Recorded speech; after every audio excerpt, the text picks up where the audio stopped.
and that's how legends begin. The annual school science fair arrived, Ethan's big moment. While others built baking soda volcanoes, Ethan wheeled in his kinetic charger, a contraption of bicycle parts, fan blades, and a blender motor. It looked out of place next to the sleek, store-bought kits. The snickers started as soon as he set up. "Look what the junk man brought," someone sneered. Ethan tried to focus, hands trembling as the judges approached. He explained kinetic energy, recycled mechanics, and turned the crank, expecting the light bulb to flicker. Nothing happened. He cranked again, still nothing. A wire had come loose. In front of everyone, his dream sputtered and died. Laughter echoed through the gym, louder than any name they'd ever called him. Ethan's face burned with shame. He wanted to disappear. He'd put his heart and all his junk into this moment, and it ended in public failure. That day, he didn't just wheel out a broken machine. He carried a broken heart. Maybe, he thought, they were right all along. Maybe he was just a boy who played with trash. But dreams don't die that easily. Not for Ethan. Ethan went home, humiliated and ready to quit. He shoved his failed invention into the garage's darkest corner and tried to forget. That evening, his mother sat beside him. No lectures, just love. "Do you think a skyscraper gets built in a day?" she asked. "Failure isn't the end, it's a detour. The only opinion that matters is the one you have of yourself. I believe in you." Her words were water to a thirsty soul. They didn't erase the pain, but they washed away the urge to quit. Mama's wisdom reignited his fire. Quitting was easy. Getting back up took courage. That night, Ethan didn't sleep. He thought about skyscrapers, about resilience. He realized his journey wasn't over, it was just beginning. The detour would lead somewhere incredible. He decided to face his failure, not run from it. The laughter had tried to bury his dream, but it only planted it deeper. Ethan was ready to build again.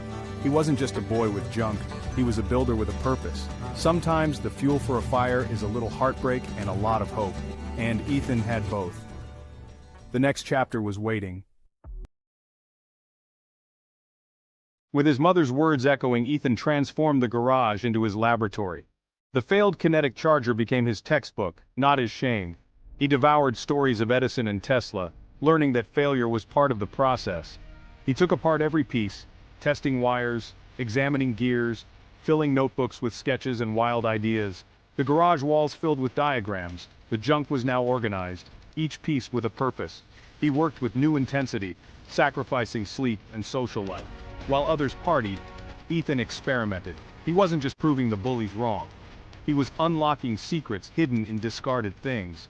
The garage was no longer a mess. It was a workshop of dreams. Nights blurred into weeks, weeks into months. He was building more than a machine. He was building himself. The world outside slept, but Ethan's dream was wide awake, and he was just getting started.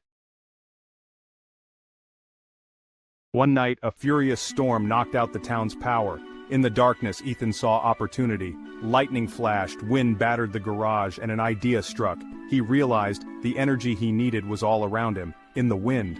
Working by lightning's glow, he built a makeshift wind turbine from a box fan, toy motor, and bicycle frame.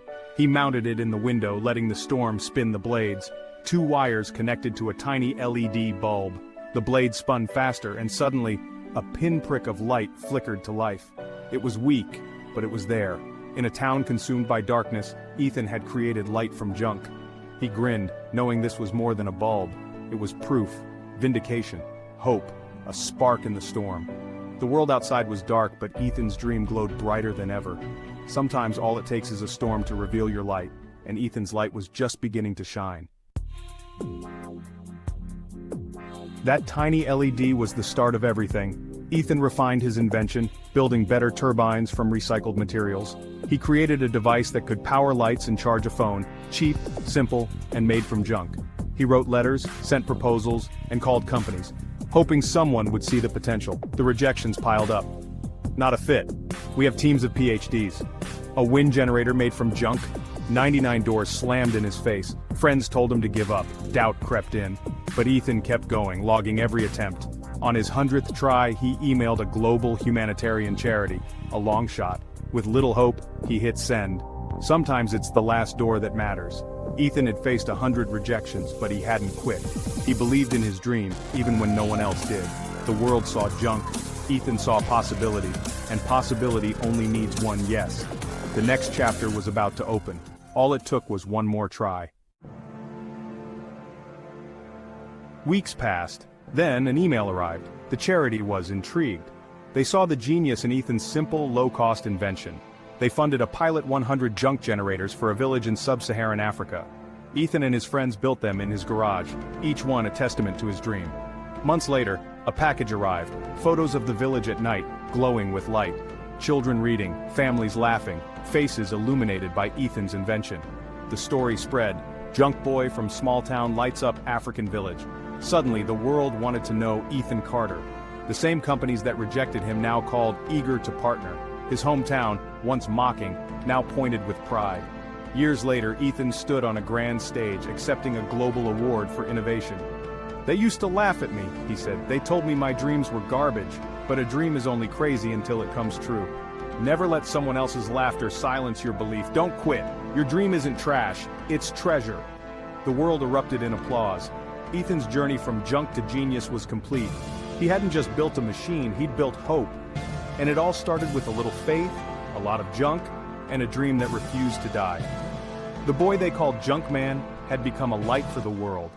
And his story was just beginning. What's something people don't know about stories? They never truly end. There's always a new adventure waiting for you. Just pick your next tale and I'll meet you there. Subscribe to the Story Circle and let me know which story I should tell next in the comments.